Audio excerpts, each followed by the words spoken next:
circled all the items on the yellow. Okay.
I'd like to call this meeting of the City Budget Capital Improvement meeting to order.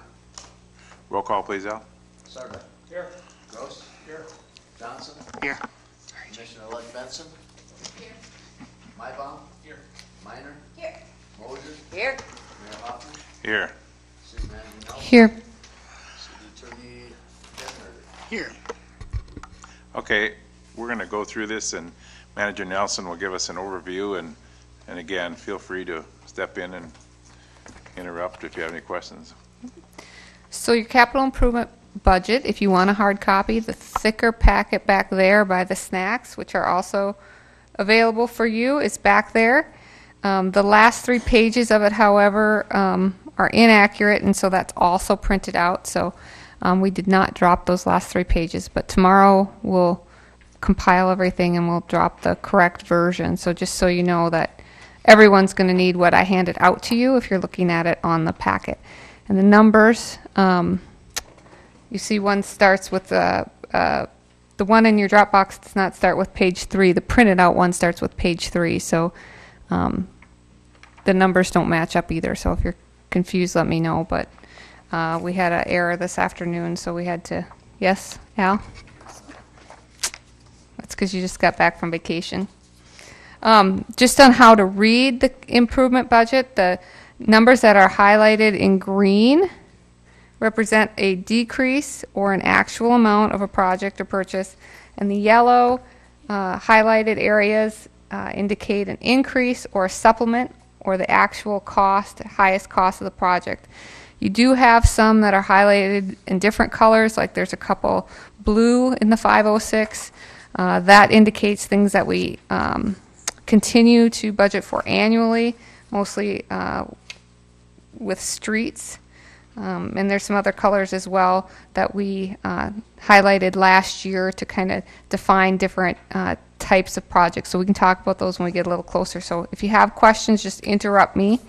The intent isn't to go through this line through line. The intent is to kind of highlight next year and see what's important to you guys.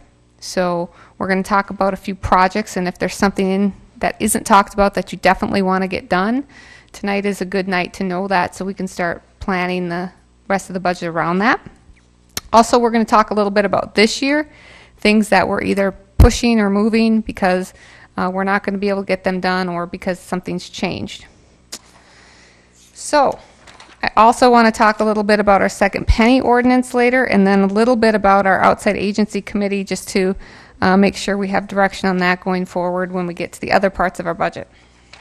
So with that, I'm going to start with the page that's page 3. It starts with City Manager's Office, Finance, Information Services, and Community Development. I don't have anything here to talk about really that's of anything out of the ordinary or anything really big or different. So unless you guys have questions on that, I'm not going to talk about it. So the yellow verify would be something that has not been done and may not be done this year? Correct. For example, just by way of example, under city manager's office, there's $6,000 for meeting room equipment, and that was to make some alterations to this building for potentially another exit or as a safety measure. We didn't do that because about the time we started talking about that, we talked about perhaps looking at the library and combining the public meeting space with that. So I didn't move forward with that. Will I? I don't know. We'll see kind of what the rest of the budget looks like throughout the year. So that's just an example of those types of things. If anybody has anything on that front page, happy to talk about it. Otherwise, we'll move right to the police department. So in police, you see there's a number of items here. The radio project represents more than the handheld radios. Those have been purchased already, the actual physical radios, but also the additional equipment that is necessary for those. We also have a number in there for body-worn cameras. We have applied for a grant, so depending upon the grant funding will make a difference as to, you know, whether we're outfitting the entire department or whether it's a squad or how we're going to phase that out. But they are being tested right now, and there is a grant application in the works for body-worn cameras, so we're waiting to hear on that. Any questions on police? Is the line item you have for that, is that the entire cost of the project, or what it would be if we got the grant? No, I think we said it was the total cost for all and the storage equipment. Yeah, okay, so just all the radios, but not the like media data storage.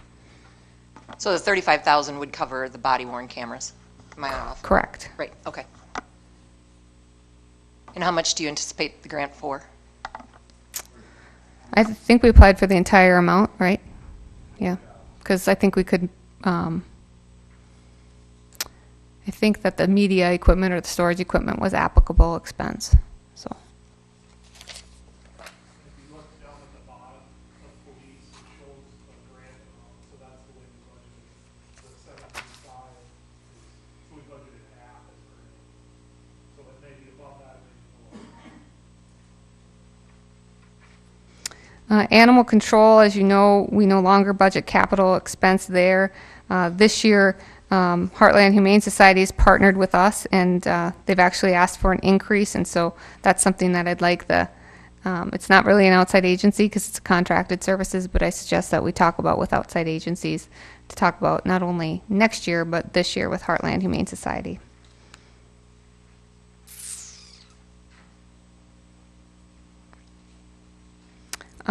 Moving on to fire, you can see that there's a big number budgeted for fire grant equipment.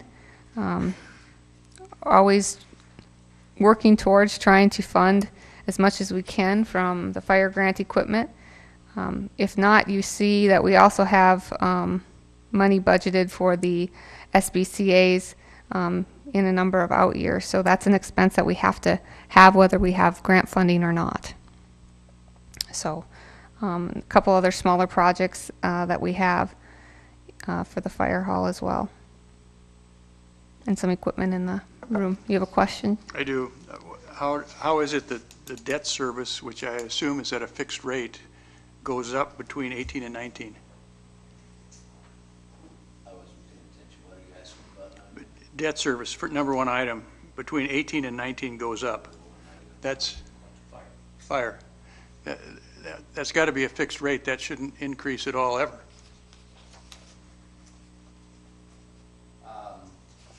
18s, it is a fixed rate, and I'm not sure why we have a lower number here, other than every year we take in a little less. Excuse me, I would guess that's the actual one. We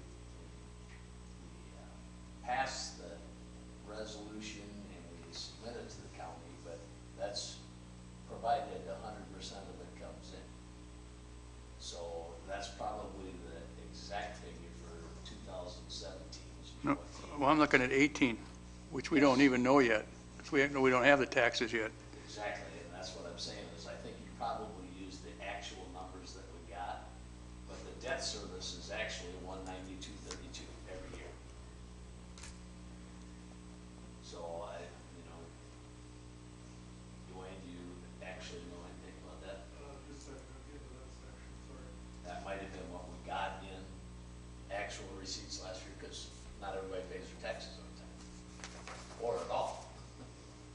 We can only assess the amount of the debt service if that was done.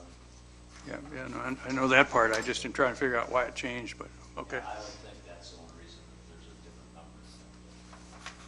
I hadn't noticed the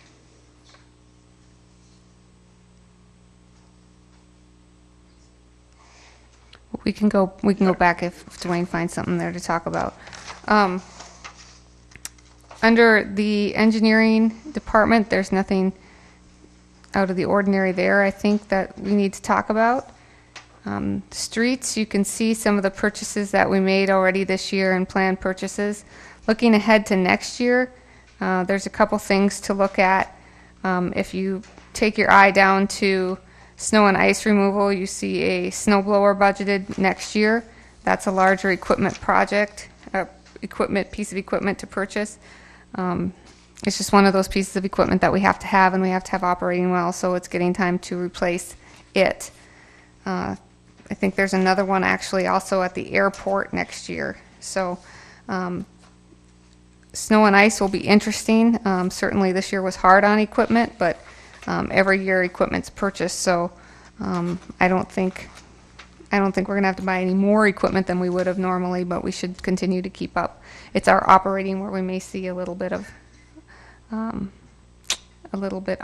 in over budget, and we'll just have to see where that comes out at the end of the year. So some of those things in 2019 are projects that we've considered that may or may not occur. Training room and parts addition is in 2019. Basically, we don't really have anywhere in the street shop for training. That all occurs mostly at the fire department or ad hocly in the garages. So that's something that they've looked at for a number of years that may or may not stay in, but we'll see where the numbers end up. You see in this year we have active transportation plan projects. Some of the things we're going to talk about later tonight will address those projects.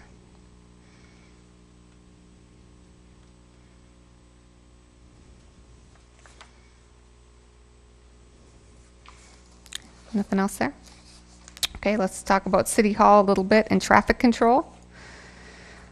In City Hall, there's a number of things budgeted in out years, and those who have been on the commission for a while or have been watching the budget for a while know those things keep moving, and they'll continue to keep moving until we need to replace or repair them. So far, we've been good stewards of the building, and so unless something really is necessary, we've been pushing it off. I think one area where we can't do that is probably the electrical and wiring, so we'll need to probably take that in the next couple of years and address that. The windows, they're not the most well insulated windows, and we could probably have a little bit efficiency there, but again, that's just one of those big capital projects that we haven't invested in. Traffic control, I want to talk with you a little bit this evening. I don't know if any of you notice when you drop people off at schools or go to schools, but the signals that flash when it's, when school, maybe an hour before school, and then when you drop kids off, they flash the speed zones. Those are manually operated, so in order to change them, we have to actually physically go to the crossings and unscrew the screws and program it in and then put it back together and then change it. And so this year we had late starts. We haven't had as many late starts in the past, but we had some late starts, and so crews have been doing that manually, which is okay, and we can continue to do that. Usually those folks are also needing to be in the plows when we do have a late start. So we looked into the costs of upgrading those signals so that they can be done controlled remotely, and that looks like it would be about $40,000 for a capital expense. So just wanted to know if that's something of interest to the commission that you think is a valuable resource. That would be then we could do that from either the comfort of our home or as soon as we know when school's late, or we can change it. Yes, Charlie? It's in for 18. We didn't, was it in for 18 last year? No.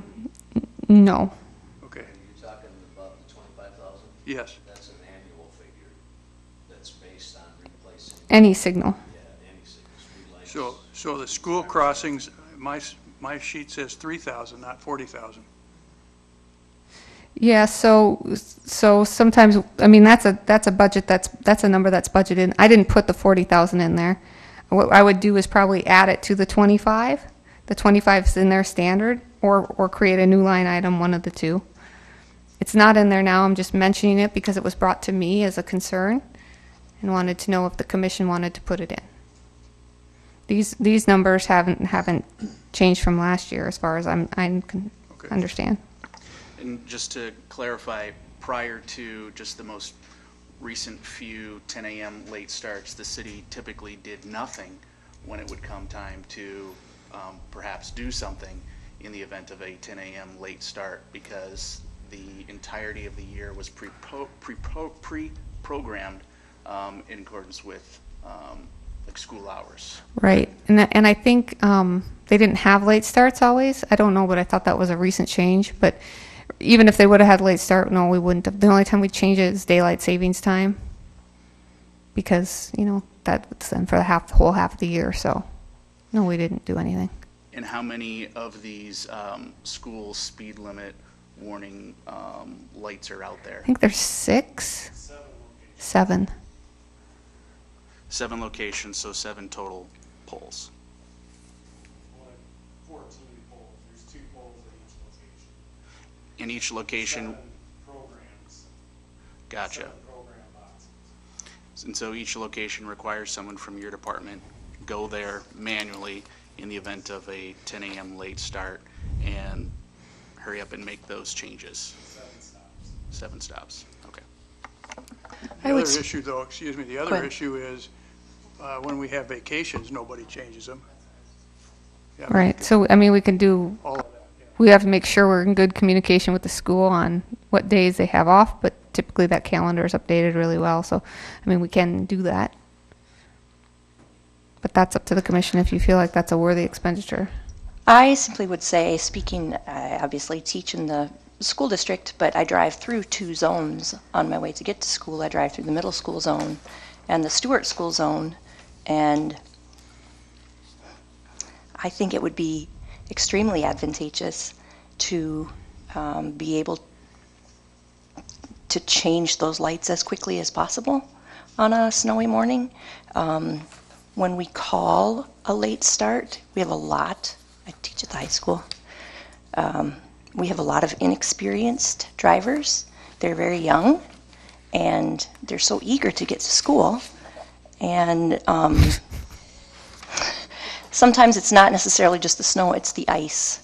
And so I think it would, I don't know, it would seem to me to be advantageous to take whatever steps necessary to protect our little ones. Would there be an advantage to have this new system as far as new technology, or just Yeah, basically? we can do it from our smartphones as opposed to.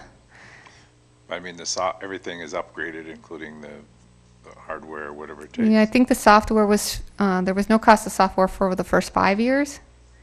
No, that was included for 5 years. Included for 5 years. 5 years you upgrade or you renew for another 5 years. as Right. soon as- So there'll be a software upgrade, but To clarify then, City Manager Nelson, would it be 25,000 budgeted plus 15,000 to get to the 40,000? no, or would it I'd be budget 40? the additional 40 in case, we 40. don't spend that 25 if we don't need to, but we have it there in case we have other signals in town that need to be repaired. So there is other advantages besides the convenience. There's also upgrading the whole system. Is that correct?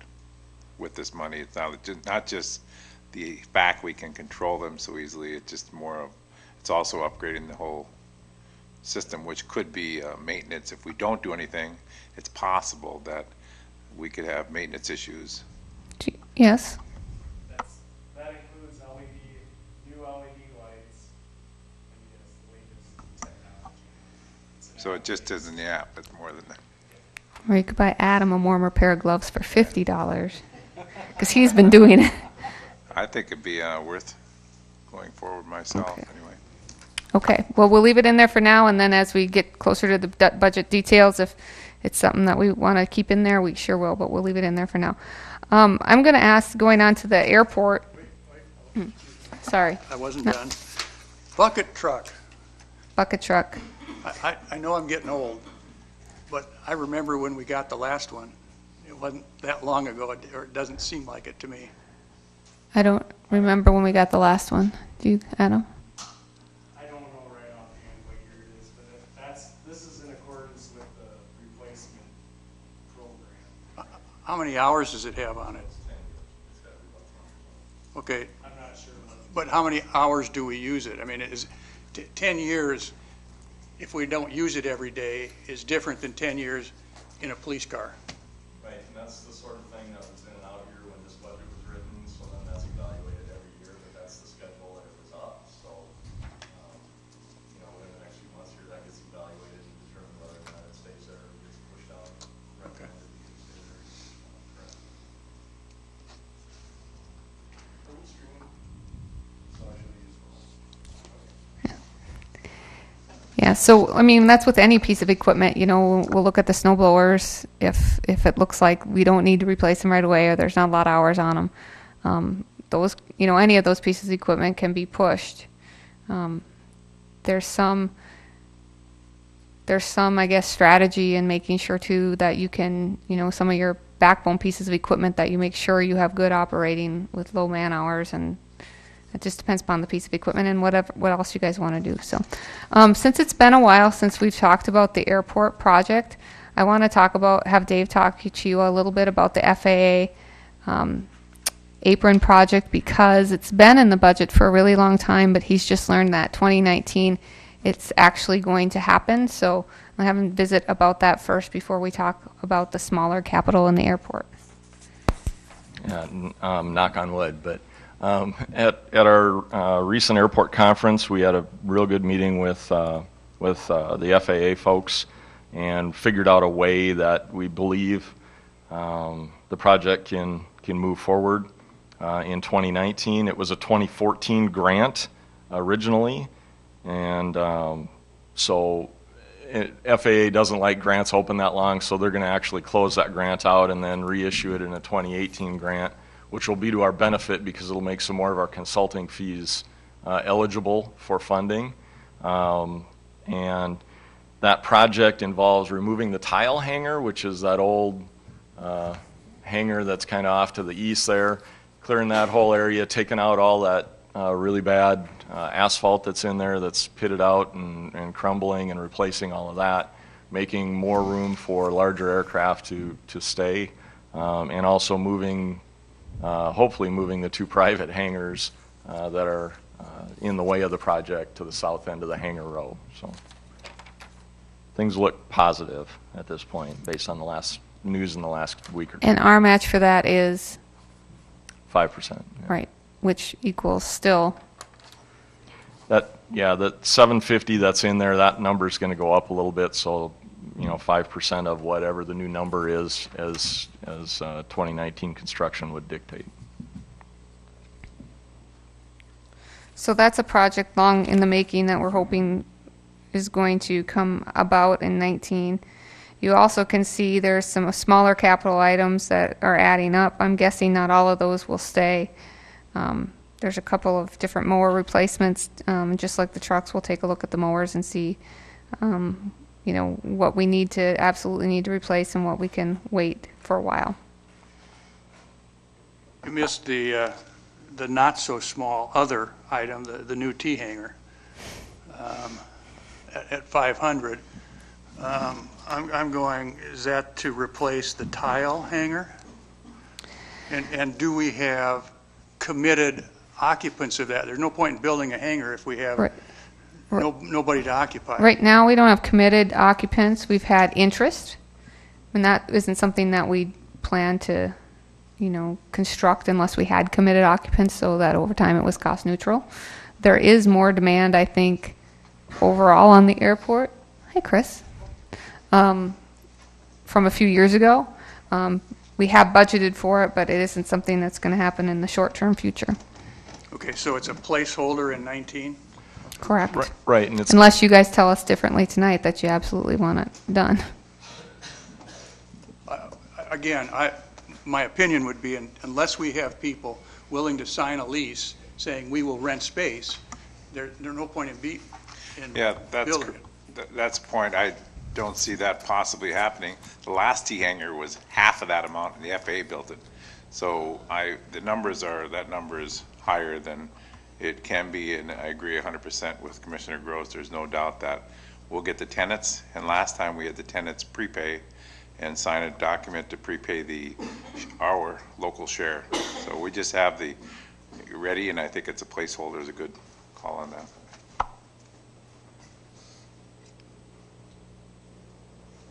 Yep, so we'll push that somewhere out in the future. Anything else on airport that you all want to talk about? If not, we'll talk about the Senior Citizen Center and the library. The center is kind of like City Hall. We have things that we know need to get done and repaired, but we try to maintain the building well so that we don't have a lot of major replacement and repair. There is a rooftop unit budgeted for 2019. I don't know, Dave, is that something, the condition of that? Or is that another one that we're going to look at? So that's just a scheduled replacement. We won't do it unless we feel the unit's reach the end of its useful life. A couple of years ago, you might remember, we had to replace one that we didn't have budgeted. So you got to kind of time out those expenditures in the budget and hope you guess right. Yeah, the only thing in the library I want to talk about is the bathroom stalls. That's something that we've pushed for a number of years. It's $10,000, but we've pushed it out for a few years. If you've been there lately, you know that those need to happen. So that's something I would like to do if it fits into the budget this year. So moving on to Parks and Recreation, you can see just when you scan that there's way more capital than we're ever going to be able to do in 1 year here. So Todd couldn't be here tonight. He's at the Parks Conference. So he said, he gave me some priorities in the parks, and he wanted to know, too, have more input from you all as to what your priorities in the parks might be, knowing that we can't do most of what's in the capital. So these are either projects that have been suggested either by past commissioners, current commissioners, citizens, or things that just need to get taken care of. One of the things that I talked to Todd about is in West Side Park, we're going to have a lot of changes with the removal of the historic or the museum buildings, and that probably isn't a bad idea. Maybe not next year, but if not next year, 2020, to budget for a master plan to kind of have some help in understanding where we're going to go with that, because we have to look at the bridge, the well, as you know, we've had issues with. So it'd be nice to look at that long-term future space and see where we want invest a little bit on planning that space. But other than that, I'd like to hear what. So has the future of that building been decided? Will that be demolished? The metal museum building? No. It was offered, I think, informally by the museum to either for the city to purchase or lease. And I don't know that we've really talked about that as a commission, or that you've talked about that. I don't have an immediate use that I can think of, but that doesn't mean there's not something out there that might be that it might fit for. But I believe they're going to start removing those other buildings next summer. So. Amy, one of the things I guess I want to get on record that I had emailed you and Todd about is the potential heating of the concession stand and bathrooms at Riverside Baseball Park. I know Todd had said he was going to look into that, but I guess I would just like to get that on record if we can continue to look at that. As I shared with Todd and Amy, we have this outstanding turfed field that is used very early in the season. One of the reasons we did turf it, but we can't use the bathrooms. So baseball games that are played early spring, either we have to bring porta pots in, which seems to be a little interesting for a class act baseball field, or people have to walk down to the softball field to use the heated restrooms that are down there, which is not a problem if you need to get your steps in, but I do worry about people with mobility issues. Thank you. Yes, so two things there. We don't have a full cost yet, so we are both looking at a cost to rehabilitate what's there. In talking with the staff, it sounded like that may or may not work because what's there isn't maybe a good idea to rehabilitate. The water line isn't very deep. It's an older structure, and you might want to build a new restroom facility and or concession stand combined. I think part of that discussion would have to mean, are there other partners in the community that'd be willing to help with that? Because we do have a lot of service clubs and leagues that play there and may be able to help in the cost of that. And we haven't talked to them yet, but if that's important to the commission, and I don't have a cost yet, so it's hard for you guys to decide, but it's certainly been on the radar before.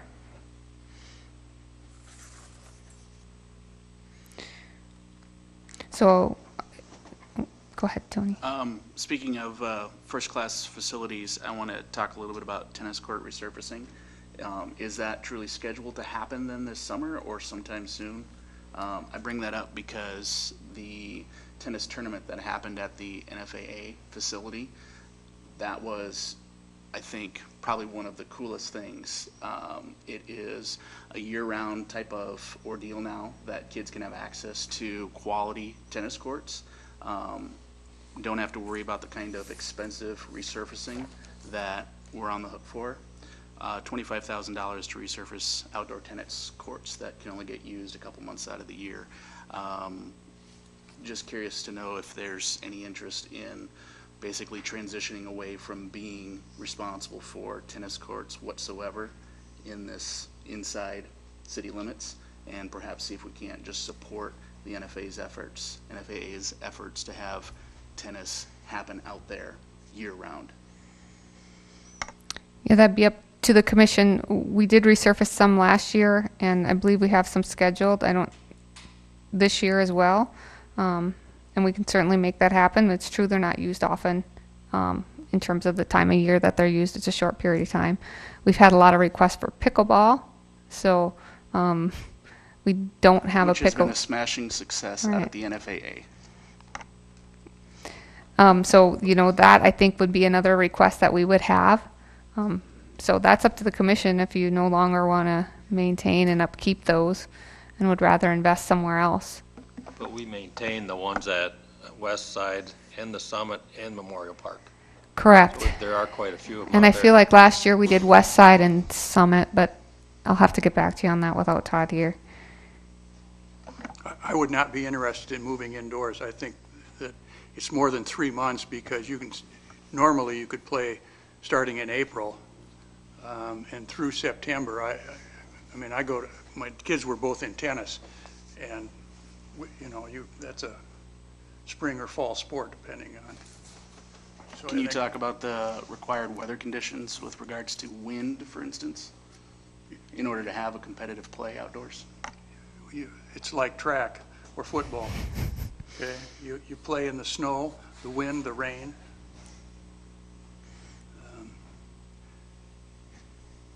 It's a city service. So with the NFA facility, is the public welcome to use those courts, or are those restricted?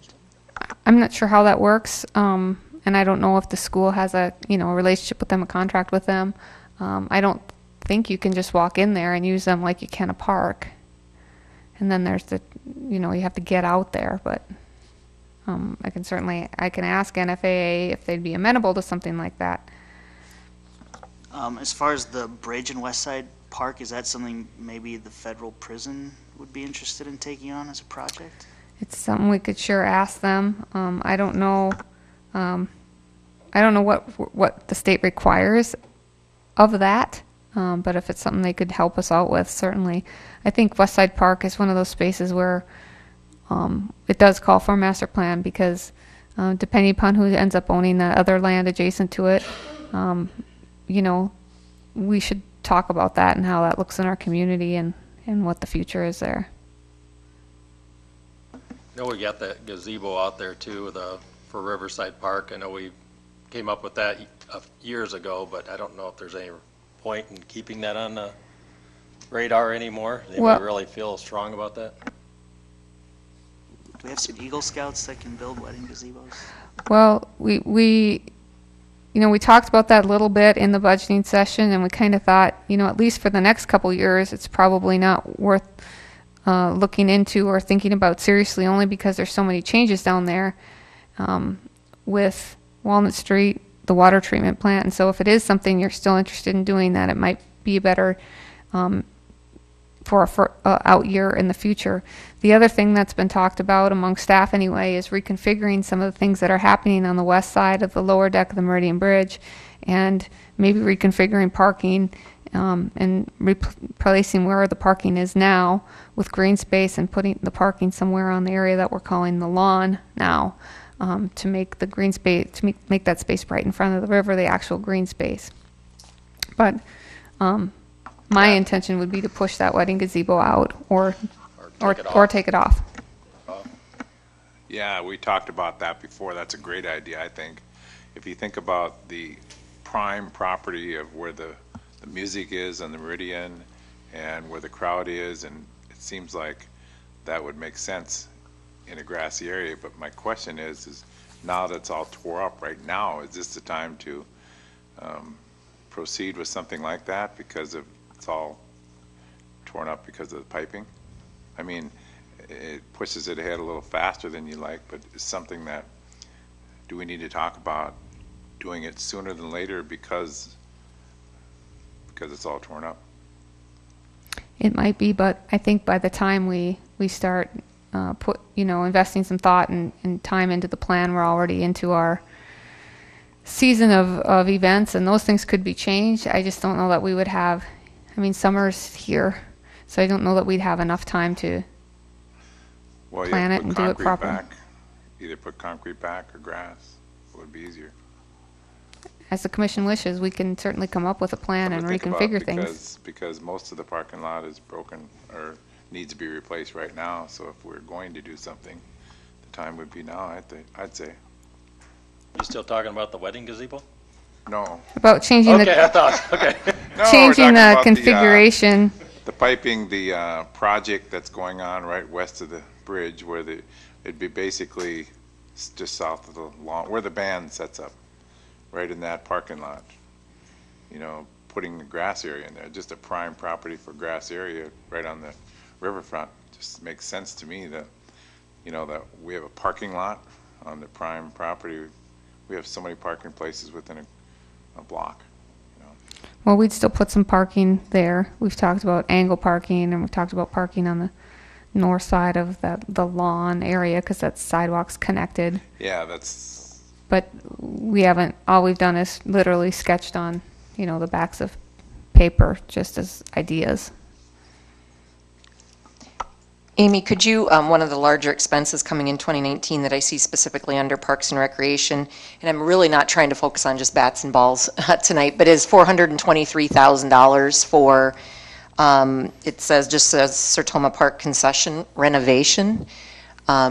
There's 2 concession stands out there. Is this including both, or what exactly needs to be renovated? My understanding is it's the renovation or rebuild of the larger of the 2. And I think that's going to be one of those projects that's going to need a partnership or a grant to complete. It's definitely the use of those fields have outgrown the size of the concession stands.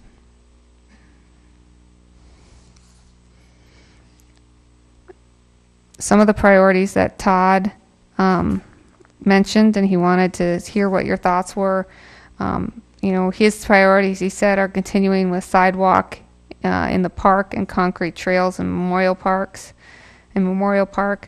The bleachers is something we're obliged to do because they need to be ADA. So working a little bit on those incrementally each year. West Side Park restroom facility. There's real need in West Side Park to upgrade those restroom facilities, and we talked about that in conjunction with maybe waiting to see what a master plan would develop or what ideas would come out there. Lights for the football field. That's for the, I guess they call it Junior League football field. That's been on the docket for a long time. There are lights there, but they're not very good. And that's a project that's been pushed at least 4 or 5 years. So he said, if we're going to do a bigger project, that's one that, I would suggest. But again, there's a lot of different, there's quite a few in the various parks we have. So if you have any big interest in one over the other. I think a worthwhile distinction would be team sports and your individual sports. And perhaps that's something that this commission should give you some better guidance on. Because I don't think any of us would disagree that it's important for us to be supportive of the team sports. Your footballs, baseball, basketball. I mean, those are pretty big deals here in town. We just honored the basketball team for their championship win. I'm a fan of a lot of individual sports. My teenager plays an individual sport. Technically, that's golf as an individual sport. Probably the same for tennis. But if you're asking us for some guidance on things to potentially push, it would seem to make sense to me that we should be prioritizing team sports, if that is a question that we have to answer for you here tonight. Yeah, I mean, that's helpful. One of the reasons why we haven't looked at some of the improvements on Sertoma is we were kind of waiting to see what was happening on the the former HSC property that was purchased by the foundation, to see kind of what they were developing.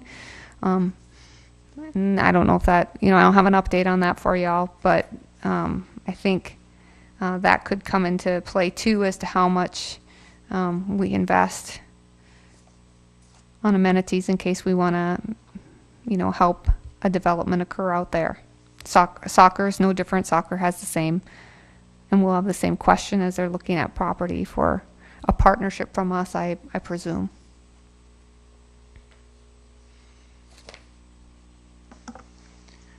Kyle, I think you might know the answer to this question. So Riverside Park in front of the water treatment plant, where the shoreline is still pretty rough, can we improve that like we've done with other shoreline, or is that restricted because of flood control, or? We cannot do this part of the project based on the 404 committee. That could be done at a later date, but based on the SRF funding, we cannot use that for a main project. So, yeah, it could be done at a later date, but that is on the water plant. In regards to sports again, I know we could talk all day about, and I think it comes down to groups, whether it's football or soccer, calculating how many games are played. I know that we moved a lot of the junior football out to the summit area when they changed to pads and all that, and put the younger generation there. How many games are played, and then we move, of course, a lot, gets our attention quicker, I should say, when we get private funding, when they move forward with some private possibilities, such as Riverside Park. There's over 200 games played there. And they came up with a lighting project and paid for most of it themselves. And I think that's the key to this, is that private groups come forward with their group and start the process.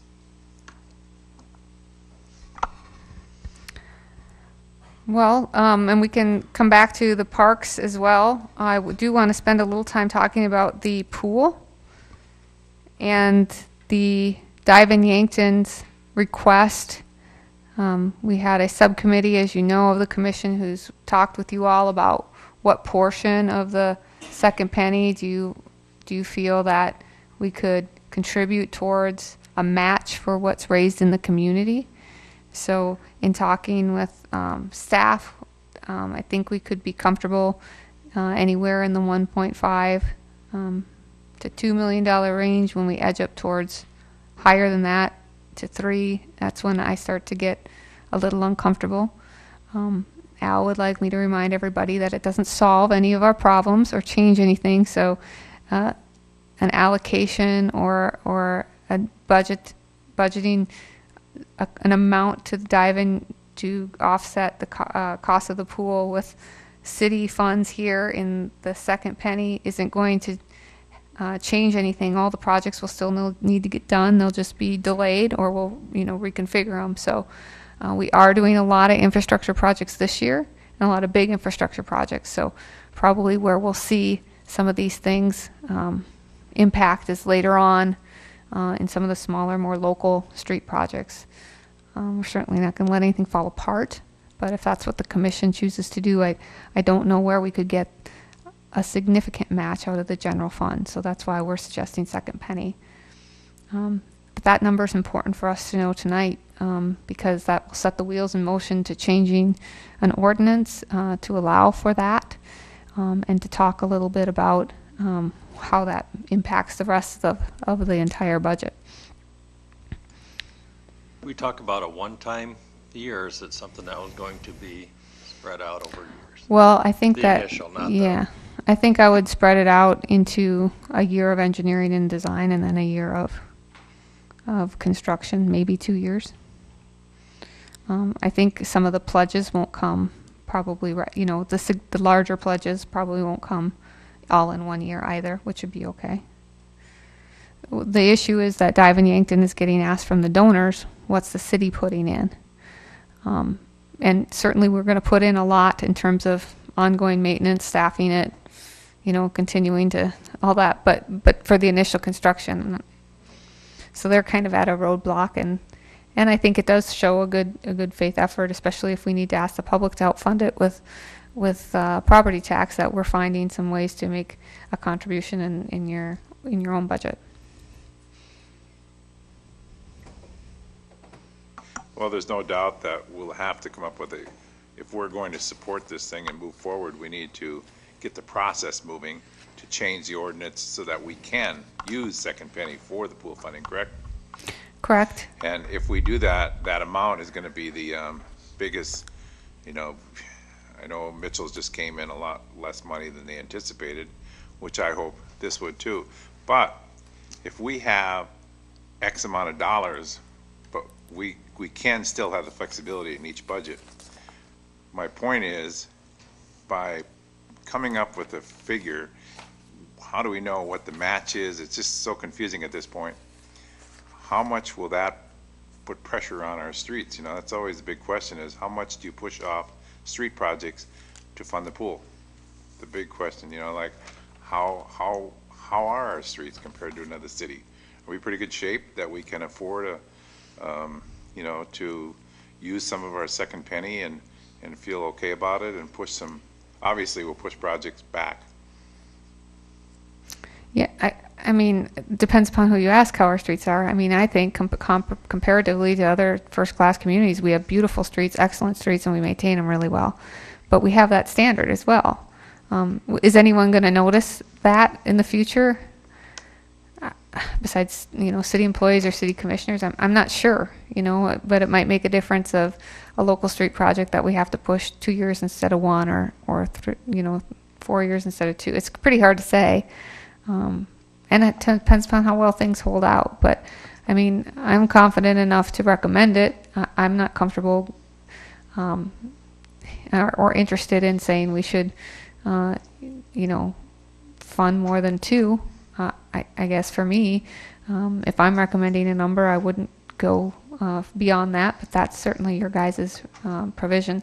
What I would recommend if we're going to move forward is to draft the second penny ordinance, the amendment in a way that allows us to utilize the second penny for street maintenance and operations, and that would then not directly indicate an amount to use towards an aquatics facility, but rather free up some general fund money to allocate then towards the contribution or the match of what's raised in the public. And the up to amount or the dollar amount can be a policy decision on your behalf and not an ordinance. Ironically, this was talked about at the last Parks Advisory Board meeting, and it was several board members that said, they've driven around to other communities and feel we have excellent streets. So kudos to the city staff for that. I do agree with Amy on that, and that wasn't a shared kudos from the Parks Advisory Board. And it is also their recommendation to us, just so I can share on their behalf, that we do try to make this happen for our community. And if that means we push 1 or 2 street projects back a year or two, that would be their recommendation.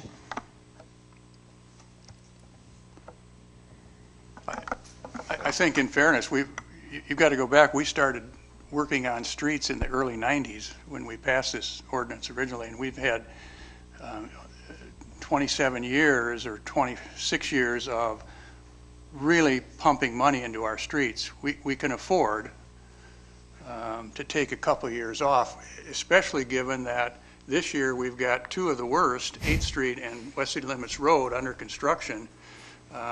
I was in a retail establishment the other day, and two of the clerks went, "Are you finally doing something with West City Limits Road?" I said, "Yeah, it's going to be done this year. It's a 1-year project." They were ecstatic. I'm going, so I think we really can afford a couple of years, 2 years, maybe even 3 to push out some projects. Of course, that means just the engineering staff can retire because they won't have anything to do, but anyway, we can afford to do this, and I think we have to do this. We have to make a commitment. The public needs to know that we're supporting this project, the pool project. If Charlie's saying we can afford this, then we better do it. That's what I'm thinking too. But there's still, my math is correct, it still doesn't fit. There still is an opt-out in the equation.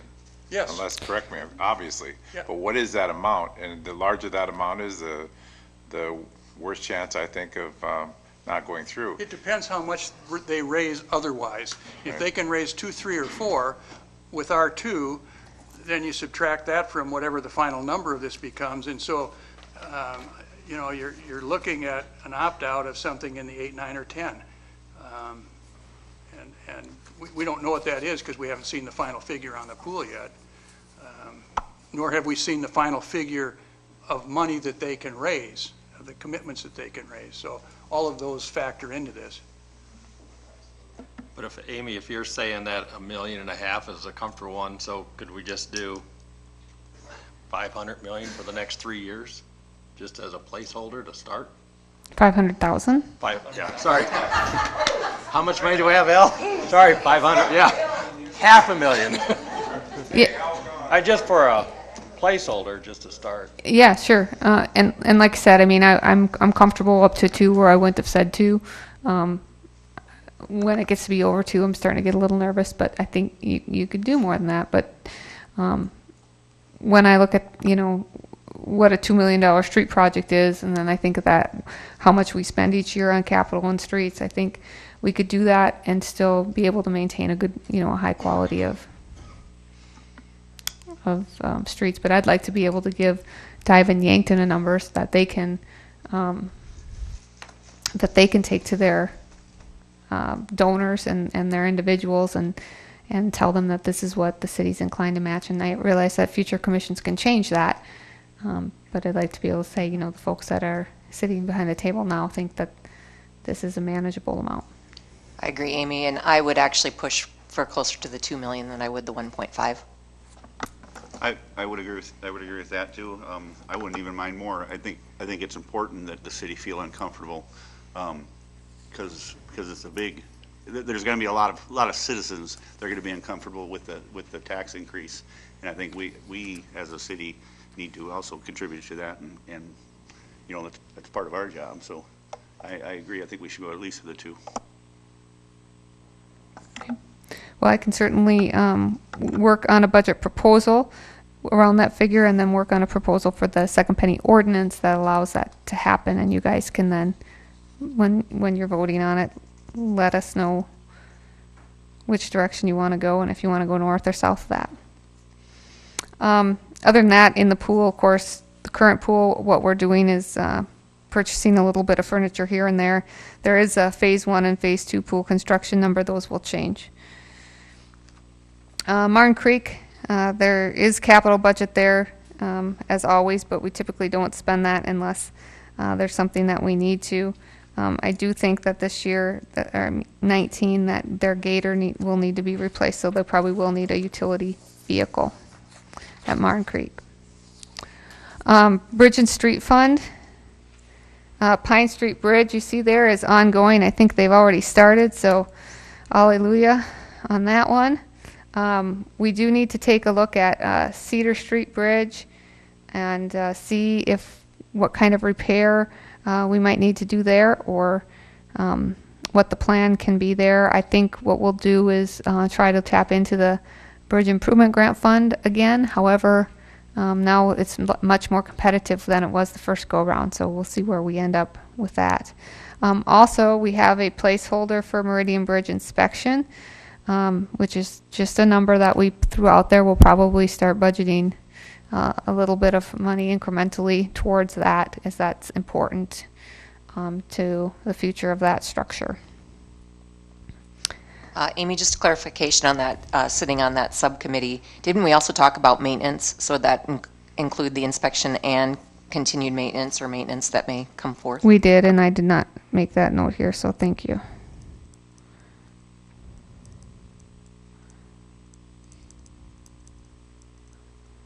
Anything else on bridge inspection? If not, 911 and dispatch. I'll put Dwayne on the spot here and have him explain where the eligible cost number comes in on the radio project. So we budgeted based on the components of the system where the benefits are associated with them. We've actually budgeted for the entire cost, so the portion that comes from the 911 fund will be determined based on the negotiation process with the county commission. So the project, we'll plan to move forward regardless of that funding split, but this is what seems to be an eligible amount based on what they have available for funds. And the next phase of the project, Dwayne? We're ongoing on design. We ended up with a little bit of a hiccup with the support structure on top of the crow's nest in the safety center building. The roof of that building wasn't strong enough to support the antenna structures without some design engineering mount. So we've been working with 2 engineering firms to design a mount that can go on top of the crow's nest to hold the antennas to the ground. And that'll take all of the existing antennas that are kind of haphazardly mounted across the top of that building, put them all on a central mount that's designed and engineered for that, and then the project will go forward from that point. But that's the last component of the design, is the mounting structure for the antenna. We'll be going through an RFP process to pick the vendor and the radio site going forward.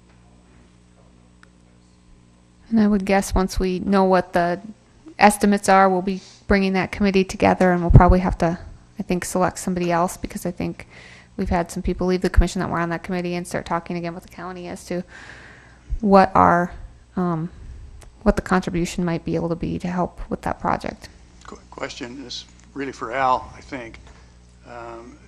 We've budgeted the full $643,000, but a portion of that will be 911. That's not county money, that's our money also, number one. And number two, do we charge the county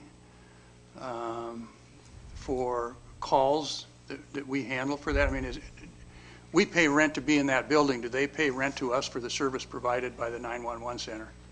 They reciprocate by helping fund some of our staffing, and I believe the figure's about 130 right now, roughly. 130, 140. And then they also have some direct fund expenditures. They pay for the phone lines, the 911 lines. They pay for some of the maintenance on the anti-alley service, the locating service. They pay some salaries out of the 911 funds for their 911 coordinator, which is the sheriff's office. And then they make a contribution to us on an annual basis. And that's based on, that's just an historic formula, plus in the last, 2 years ago, they agreed to fund one additional dispatcher. Okay, but all of that is operational. Yes. This is capital. Yes. So are we planning to go to the county to say, what Yes. can we do? Yes, once we know what the costs are, we'll be making an ask, and we'll be asking that committee of commissioners to work with the county commission on helping us make that ask as to what we think can be funded. I don't know what their E911 fund balance is, so their ability to fund, I'm not quite sure, but I understood it was somewhere in the $400,000 range. I'm sorry, in Charlie's opinion, the E911 fund belongs to all of us. It's not, it's collected from city residents as well as county residents. Correct. And so that taking money out of E911 is not taking money out of the county. That's not a contribution from the county. Right, they're the sort of comptroller of that fund, the ultimate. You know, the E911 board makes a recommendation, kind of like I kind of equate it to the bid board. So it's the bid board's money; they make a recommendation, but the commission actually has to release those funds or allow that to. Although they can't disband like a bid board could. Also, it's my understanding that we have, last time I checked, we have proportionally more money put in, much more than the county, correct, Dwayne? No, it's pretty close. Is it? Okay. And it's based on the number of telephone lines. The city does have the option to create its own 911 surcharge and get the money directly, but that would be just those telephone lines that are associated inside the city limits.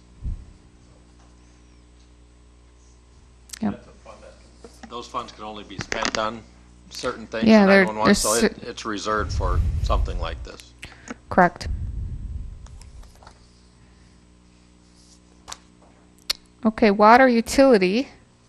Moving on to the, you see the treatment plan improvements are in this year. That'll be moving around.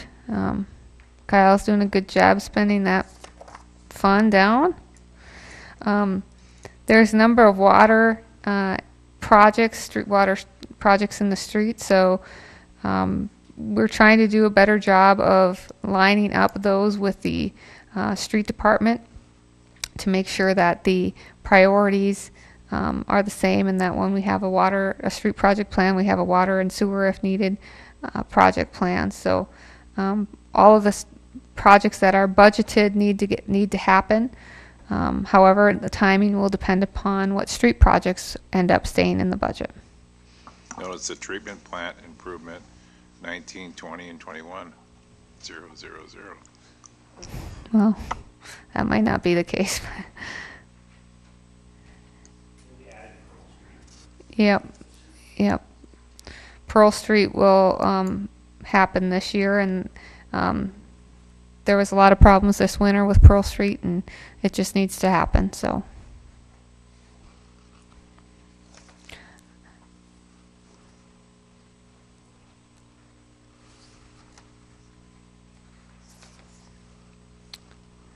Anybody want to talk about more water utility, or you want to talk about wastewater?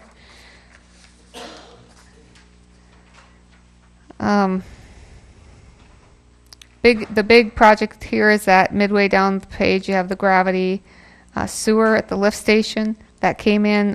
That's going to be before you tonight. Came in at 1.6, and so we're happy about that, pleased about that. That'll be the third and final phase of those wastewater improvements that we've been looking forward to here for the last few years.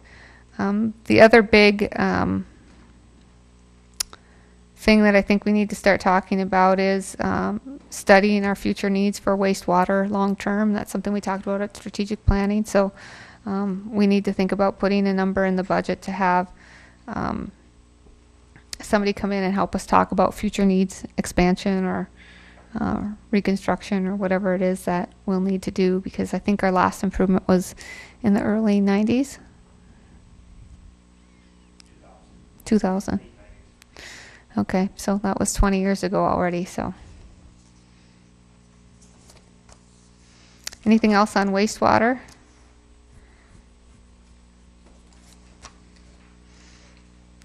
I want to talk a little bit about cemetery. In regards to tonight, there's a replacement of a skid steer that'll be on the agenda, but also in regards to headstones. The Historical Preservation Commission has asked Todd about repair and maintenance of old or historic headstones.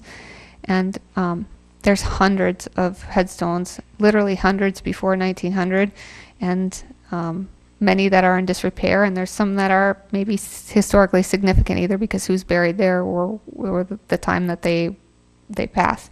We only have $1,000 in headstone repair. It's been suggested that the commission might consider the Perpetual Care Fund to do a project like that. My understanding is that in the past the commission did not look to do capital improvements with the Perpetual Care Fund.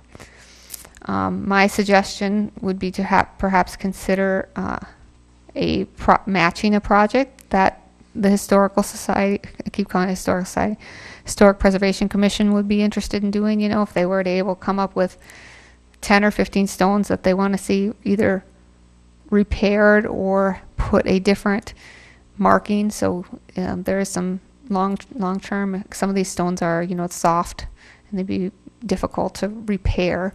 So maybe a replacement marker, if they wanted to put together a project and suggest a match, that maybe the commission consider that.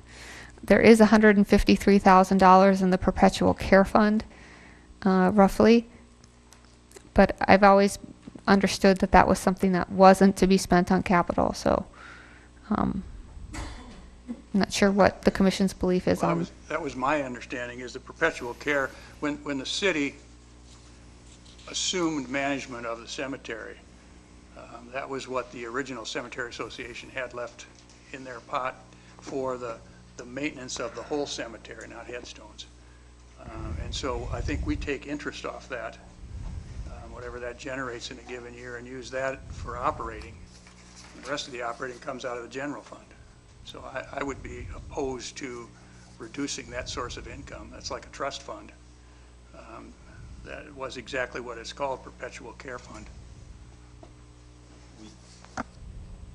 We draw out of it now at all? No. Interest income, don't we? The interest goes into the regular maintenance fund. And how much is the interest?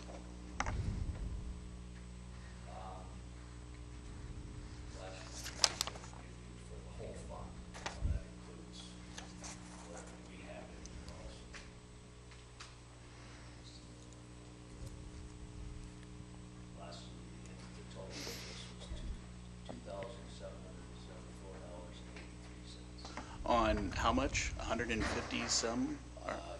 Correct, at least 150 plus whatever we have in there as a balance, because we transfer in twice a year. So part of that is allocated because of what we have put in there also. Charlie, we were both in banking. That's a pretty low return. Thank the Fed. Well, I think we can thank ourselves because we're responsible for investing that money, correct? Well, we have parameters with which we can invest. No, the Fed's zero interest rate program, which has been killing us, and not you so much as a young person, but me as an old person, I feel it even more. But anyway, no, it's been tough on everybody. It is interesting if you look at some of the city reports we get, our interest earned is creeping back up as interest rates are now rising because we're now in a quantitative tightening situation as opposed to quantitative easing. So hopefully we'll see better interest rates going forward. Our actual investment interest rate as of March was 1.94%. That's up from 1.01 January of 2017, so it's come we're not treating that as any special investment then. That's just whatever our bank is giving us as a interest rate on our checking account. So we're really not doing anything as stewards of those funds, going above and beyond whatever our bank is gonna give us as an interest. I'd say that that's a little bit of a stretch on what we do. You know, we put out for bids. We have not done that now for approximately 4 years because we failed to start receiving bids based on what we got for our day-to-day interest rate. We weren't getting banks to bid higher than what we were getting in our daily account. So we've not used that very spot, let's say about 4 years. And we're limited on what we can put in. We have that done about too. Basically, it's guaranteed securities. It has to be backed, it has to be collateralized. And that's what makes it a little harder for banks to get to do very good. They don't allow finance officers to go out and play the market. Not because they wouldn't like to see the return, but they wouldn't want to see the loss, so they play the wrong. Not in this part of the country. You want to go to the East Coast, you can find some bankers that are gamblers. But again, that's state restrictions. Otherwise, there is $1,000 for headstone repair, and that could be a match fund. I don't know that that's going to get very far, especially when you're dealing with some of these older stones. And maybe what the city offers is, look, we'll do a replacement marker if it's beyond repair. But I'm thinking that they're looking at a larger project. So if there's no interest in using the perpetual care fund, then we'll talk with the Historic Preservation Commission about finding an outside agency to help them put together a project and fund, and we can help with the coordination of that. Let's go through maybe solid waste and joint powers, and then we can pick up if the commission would like either after our meeting and finish up, or if you want to use tomorrow, we could find, I believe we talked about today and tomorrow as possible dates. So under solid waste collection, you see the capital that we purchased this year, and then in the joint powers, some of the capital that we need to look forward to next year. I've not yet talked with Vermilion yet, but we like to inform them of what things that we think that we're going to need to purchase for the operation. So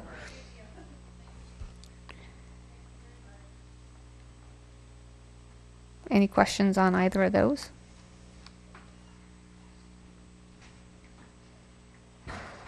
We did end up having to buy about $10,000 more in the roll carts this year, just out of people's interest, new houses and new housing developments. So, Question for Al. Looking at the joint power numbers, it looks like you're still in the hole worse than usual, or? I wouldn't necessarily say worse than usual. We typically are in the hole for about the first 6 months. Okay. The numbers on the recycling center appear to be worse than usual. Is that because of?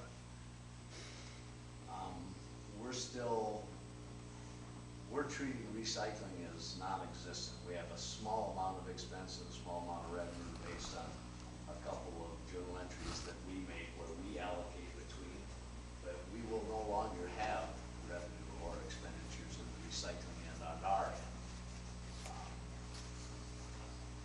The recommendation from the consultant was that Vermilion needs to separate that out too, and Vermilion has not taken that step yet, nor have we had grand conversation yet. That's something that we will have to negotiate, because we also have a working agreement that we're wavering from, so to speak. So we're continuing negotiating that process. You want to continue on with golf, or do you want to pause here? Okay. Fox Run Golf Course, just talking about capital.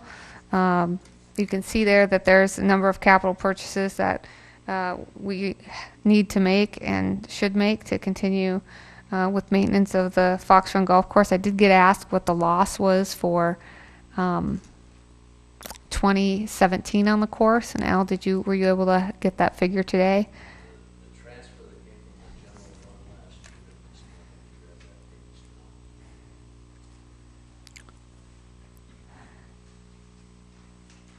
Two reasons to give you that number. One is that somebody asked, but then two, it kind of gives you an idea how much you want to invest capital, knowing what the loss on the course was.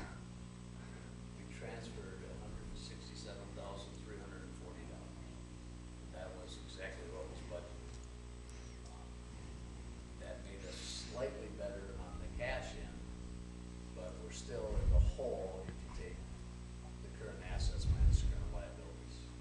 But we did not supplement that, so I didn't transfer it. We just transferred the actual budget. So technically, they lost basically $167,340.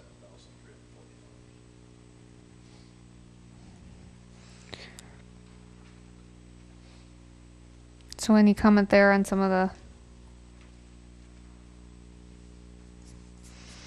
If not, we can go on to the Yankton High School Summit Activity Center. You can see there's a lot of things planned in capital improvement at the SAC, and Todd has visited with the school. A lot of those are happening.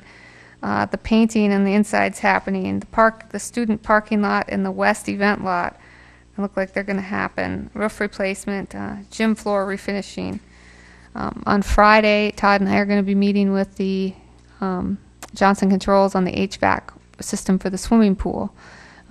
So you can see there what our percentages and what our shares are on, but most of what's budgeted there in 2019 is scheduled.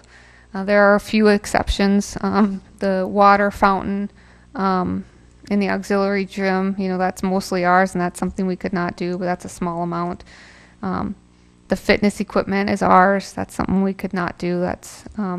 But we probably will, since we typically try to replace one piece of equipment a year there. So that building is starting to age and is going to become expensive to update and to maintain. These shared percentages, that's part of a agreement that just renewed again last year automatically. I believe it renews automatically after, I think it's on a 3-year, but I could be wrong about that, but it does renew. Have these percentages ever been touched since the agreement was put in place? I don't know the answer to that. Al, do you? Yes, to some degree. The largest change was, I want to say, about 5 years ago when we went to 85-15 on most maintenance. I don't remember that, but that could very well be.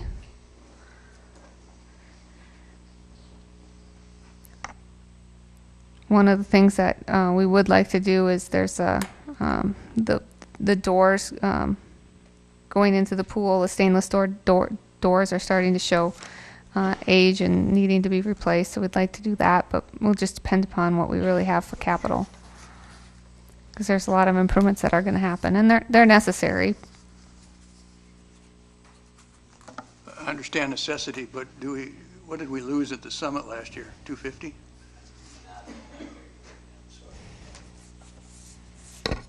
I feel like we got that number for you, and it was somewhere around the 230 or 240, yeah, in that neighborhood.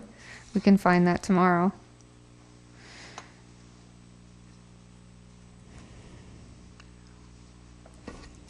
All right, I think we'll take a break now and adjourn this meeting of the budget session.